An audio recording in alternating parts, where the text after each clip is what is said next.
budget ng Pilipinas ay hawak lang ng dalawang tao. Hawak lang siya ni Congressman Zaldico at ni Congressman Martin Romualdez. Yan ang katotohanan. Halimbawa ko dito, medyo mahaba ito, kaya pagpasensyahan mo. Ang halimbawa ko dito, sa DepEd muna tayo. Sa Department of Education, noong taong 2023, merong 5 billion na inapprove para sa classroom construction. Nagulat ako kasi merong mga lumapit na miyembro ng House na humihingi. Hinihingi nila yung 5 billion, parte ng 5 billion na budget. Wala kasi akong experience sa ganyan. At saka ang pagkakaintindi ko, pag inapprove na yan ng Office of the President, ibibigay na yan, pagdediretso na yon sa approval at trabaho ng Department of Education sa construction ng mga classroom. Nagulat ako, may humingi. Magkano ba ang amin dyan? Magkano ba ang amin dyan? So sinabi ko, hindi pwede ito. Kasi ang mangyayari nito, hindi magagawa ng Department of Education ang trabaho namin na mag-construct ng classroom ayon sa classroom backlog at sa prioritization base sa backlog at sa classroom construction. So sinabihan ko yung isang congressman, sabihan ninyo si Martin Romualdez na hindi pwede chap-chapin ang classroom construction na 5 billion. Kaya kung makikita ninyo sa budget proposal na approved ng Office of the President, 5 billion yon. Pero nung lumabas yung GAA o yung budget approved noong 2023, naging 15 billion siya. Dahil hindi nga ako pumayag na kunin yung 5 billion, dinagdagan nila ng 10 billion yung classroom construction ng Department of Education. Yung 10 billion na yon hindi kontrolado ng Department of Education. Controlled yon ni Congressman Zaldico at Congressman Martin Romualdez. Hindi ko na kailangan ng corroborative witness dito dahil makikita niyo yon sa papel. Makikita ng taong bayan yon sa papel. NEP, 5 billion, lumabas ang budget approved, 15 billion. So maiintindihan niyo, 'di ba? Bakit pa tayo magbo-budget hearing para sa Office of the Vice President? 2 tao lang naman ang nasusunod sa budget ng bayan natin. Halimbawa, taong 2024. Kung makikita niyo, ang approved na budget ng Office of the President para sa classroom construction ay 19 billion. Noong lumabas na ang House version ng Appropriations Bill, ay naging 24 billion ito. So, approved 19 billion, paglabas sa House, naging 24 billion. At doon sa 24 billion na yon, kung hahanapin mo sa papel, kinuha nila ang 5 billion ng repairs ng classrooms at nilagay nila doon sa 19 billion para maging 24 billion siya. So ang naiwan sa repairs, sa kawawang mga classroom, ay 1 billion. Kaya, makikita nyo, sa papel, nandyan yan. Naging 24 billion.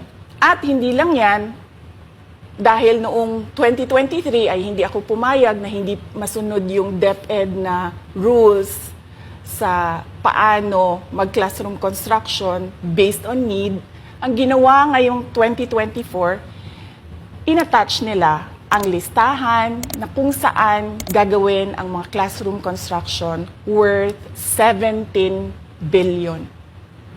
Makikita nyo yon sa papel.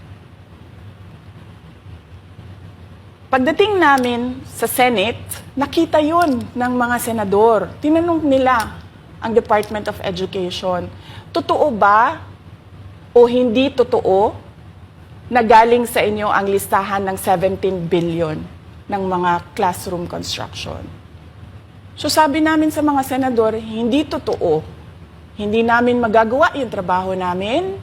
Hindi natin masasolve ang classroom backlog kung ganito ang nangyayari. Pwede ba ninyo kaming tulungan? Yung mga senador naman, very helpful sila. Oo, tulungan namin kayo. Kaya nga, kung makikita ninyo sa interpellation ng isang senador doon sa budget hearing sa Senate, tinanong niya diretso, galing ba sa DepEd ang listahan ng 17 billion?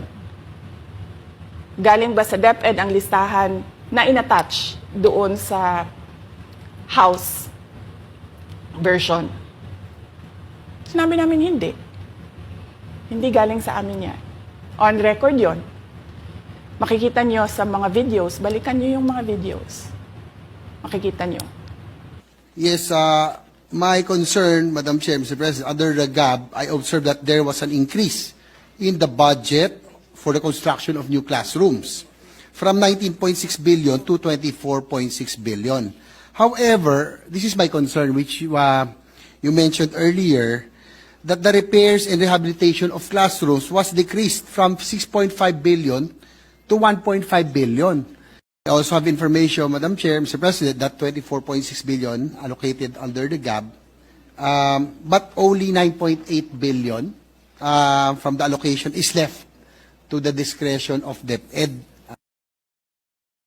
Kaya hindi ko na kailangan ng witness kasi makikita nyo sa papel. Tapos dumating ang BICAM, walang nangyari dahil ang nasusunod doon ay si Congressman Zaldico at si Congressman Martin Romualdez. Kaya nandun pa rin naka-attach yung 17 billion na ginawang listahan ni Co at ni Romualdez. In fact, balik lang ako konti sa'yo ha. Kahit yung mga congressman, nakikita nila yung problema ng ginawa nila na pag-attach ng listahan sa budget. Kasi doon sa basic education hearing noong May 2024 ng House of Representatives, merong isang congressman nagreklamo, bakit ang tagal ng classroom construction? Bakit ang tagal? Eh sabi nung USEC ng DepEd, kasi may pabago-bago sa listahan ng DPWH dahil hindi kami ang gumawa ng listahan. Yeah, Mr. Chair, with respect to the 17 billion in Annex A of the GAA, we are not privy on how the school sites were chosen. So, be it as it may, How is it chosen? I'm not privy to that, Mr. Chair. As, when the GAP came out, there was a 14.7 billion Annex A. Then when the committee, the GAA came out, from 14.7 it became 17 billion. So we are not privy to how the list was generated.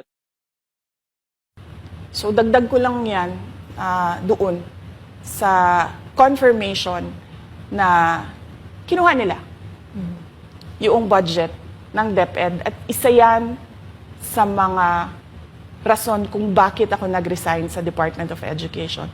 Hindi na ako papayag na sa susunod na taon, ganyan pa rin ang gawin nila at ako yung mananagot sa ginagawa nila. Kaya yan yung sinasabi ko, bakit pa tayo mag-question and answer dito para atakihin niyo ako? Eh, ang masusunod lang naman sa budget, 2 tao lang. Makikita natin na let's stick to our plan, atakihin natin ito siya. Walang kinalaman sa kanyang Office of the Vice President 2025 budget proposal.